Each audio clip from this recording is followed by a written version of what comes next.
Background. On Tuesday the 27th of October 2009, Glen Weymer, the RTA's Central Coast Manager, made a presentation to the Entrance Peninsula Community Precinct. Glen advised that because there was little being done on the Central Coast Highway through Long Jetty, he did not have much to say on the subject. When general discussion and questions arose following the presentation, the following important points were noted. He expressed support for Precinct Committee meetings as a good source of feedback from the community, and Glen went away with a better idea of the need for planning through Long Jetty. He admitted that there was no investigation at present and that from the time of funding was available, it would take 2 years for complete concept design that would establish planning boundaries on the Central Coast Highway through Long Jetty. He also asked if the Precinct Committee would put in a submission to him personally on the need for funding a concept design. The Entrance Community Precinct duly wrote to Glen, and as a result of our submission, Glen promised that his office would commence investigating the Central Coast Highway through Long Jetty. Glen and Craig returned on the 16th of November 2010 to give an update on the progress with the investigation. Glen began by telling us that what he was presenting tonight was food for thought and ideas for discussion. He explained that the options being presented at this time were indicative only and that no decisions had been made by the RTA, and at this stage there were no state government decisions. Glen explained that the RTA had investigated the Central Coast Highway from Weymer Road all the way to the entrance bridge. The strategy has been developed at this stage using aerial photo used for investigation. The RTA looked at the Entrance Peninsula planning scheme, developed an indicative typical cross-section, looked at known constraints generally considered to be newer buildings, heritage buildings, for example the Long Jetty Hotel, schools, community centres and higher value land, for example increased height limits. Following discussions with Wyong Shire Council, the potential intersection controls was investigated. A strategy was developed to improve the identified intersections to a higher standard and restricting turns at other intersections. We can't have traffic lights at every intersection. Typical cross-section. Craig Leckie explained that a typical cross-section of the proposed new road consists of 3.5 metre wide footways on both sides, 1.5 metre wide cycle lane along curb lines. This is a standard state highway requirement. 3.3 metre wide travel lanes plus widening on curves to allow for tracking of large vehicles are standard for this type of road. 1 metre wide median widening at start of turn bays, and 3.3 metre wide left and right turning lanes and where bus bays are required. The entrance road is at present an old one chain wide road. One chain equals 66 feet, in other words 20 metres, and is usually in the configuration of a 12-foot 3.6 metre footways and 42 feet 12.8 metre carriageway. The proposed cross-section does not allow for on-street parking. Intersection treatments. Craig then went into the specifics of the intersections, advising that because of the continuous medians, most intersections will generally be a left in or a left out only, except for the controlled intersection.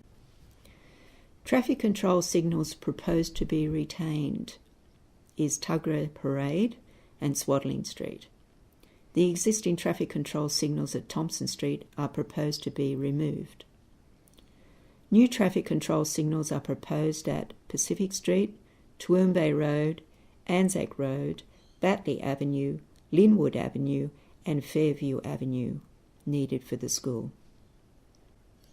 Existing roundabouts proposed to be retained are Wyong Road and the Entrance Road, Oakland Avenue and the Entrance Road, and Coral Street and Torrance Avenue.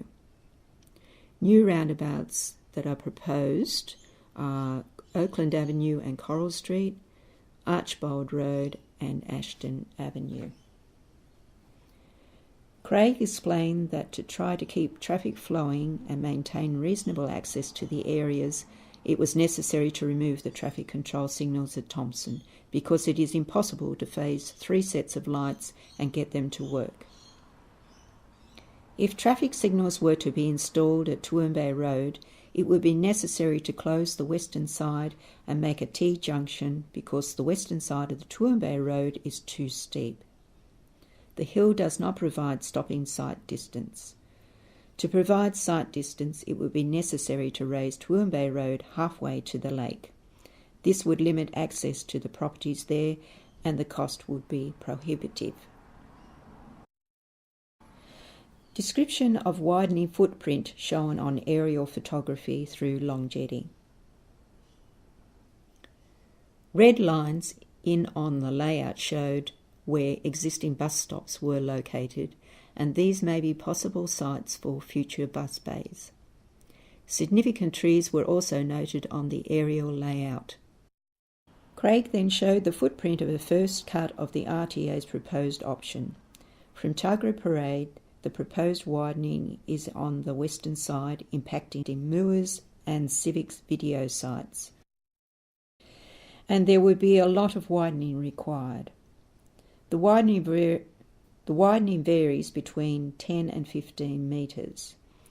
The Eagles Plumbing buildings are newer and consider constraints in this option. It continues through McLaughlin Real Estate, the service station, and the Little Souls Early Learning Centre. The footprint shown on the aerial then moved across a little so as to minimise the impact on the Woolworths service station at Stella Street. Moving past Ellesmere Street, the layout impacted the Telstra Tower. Craig explained that it is an old one and these days moving it back is considered reasonably simple. He explained that there is a local heritage order on the Long Jetty Hotel and so it has been avoided. At Pacific Street, the highway is being widened for turn bays, with the widening continuing on the eastern side through the service station at Toowoomba Road. Towards Gordon Road, the widening moves to the west side, again continuing the widening along the Diggers Club. Description of options shown on aerial photography through the entrance. Craig advised that from between Oakland Avenue there was a number of options that can be considered. Anzac Avenue would be realigned as a 4-way intersection. 2 footprints were shown on the aerial photography. The first utilised the alignment of the existing highway along Oaklands Avenue and Coral Street. This was the logical location because this is where the State Road is. The entrance community centre was advised to be a constraint, as was the entrance public school. The widening proposed was mainly on the western side down Oakland Avenue.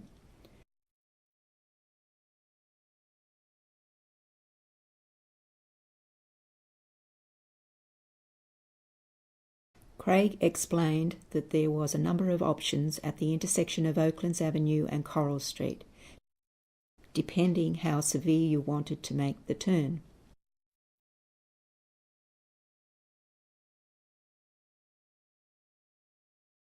The second option, Craig showed, straightened the alignment of the highway.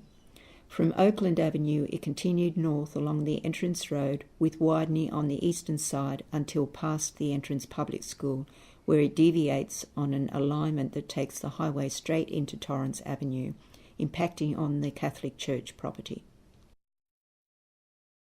Craig advised that the entrance resort development had been set back far enough to allow future widening to duplicate the entrance bridge, should that become necessary in the future.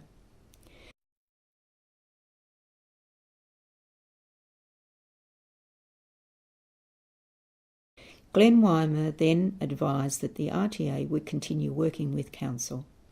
Council is waiting for the RTA to give Council a lead in their planning of the entrance.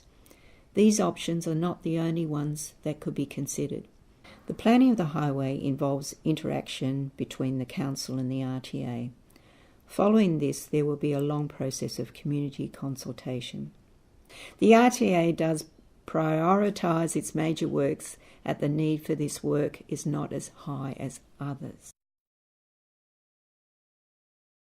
The RTA was unwilling to provide the Precinct Committee with the details of the design on which the presentation was based. The Precinct Committee used GIPA, which is Government Information Public Access, to obtain a copy of the road design of Central Coast Highway. On the 7th of June 2012, the RTA's Manager of Government Information and Privacy decided under Section 58(1)A of the GIPA Act to provide full access to the information sought. Mate,